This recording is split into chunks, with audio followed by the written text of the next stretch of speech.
Covid టైంలో మీరు అందరూ అన్నట్లుగా భయభ్రాంతులకు గురైపోయి వీళ్ళుంటే ఇన్ని వేల మందితో డిజిటల్గా కొన్ని కోట్ల మందికి రీచ్ అయితే ధ్యానం ఎవరు సాహసం చేయలేకపోయినారు ఏ వ్యక్తులను కలపడానికి.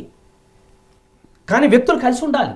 ఎన్నాళ్ళు ఈ భయంతో చచ్చిపోతుంటారు, ఇంకా ఎన్నాళ్ళు ఉద్యోగాలు మానేస్తారు, ఆర్థిక వ్యవస్థ అతలాకుతలం అవుతుంది, రాజ్యాలు కూలిపోతాయి, ప్రపంచం వేరే ముప్పు వస్తుంది. దీన్ని పారదోలాలంటే మళ్ళీ ప్రజలందరూ సమైక్యంగా కలిసి రావాల్సిందే. భయాన్ని వీడి అభయంతో మనం ఇంకోటికి అభయం ఇచ్చే స్థితిలో వెళ్ళాల్సిందే.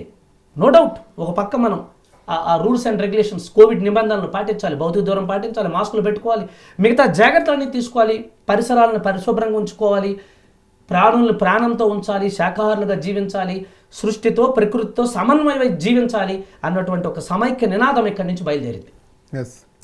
అది అందరికీ స్ఫూర్తి అవ్వాలి.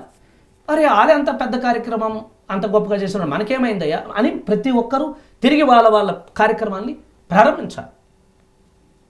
ఎన్నాళ్ళు ఏ చీకటి తోరలోకి వెళ్ళి దాక్కుంటుంది ప్రపంచం, ఇంకా మానవ జాతి అసలు సిసలైన సత్యం తెలుసుకొని శాకాహారంతో, ధ్యానంతో, జ్ఞానంతో మనం హాయిగా జీవించవచ్చు 1000 సంవత్సరాలన్న ఆ ఒక్క పదం కొన్ని కోట్ల మందికి భరోసానిస్తుంది కదా. That is the request.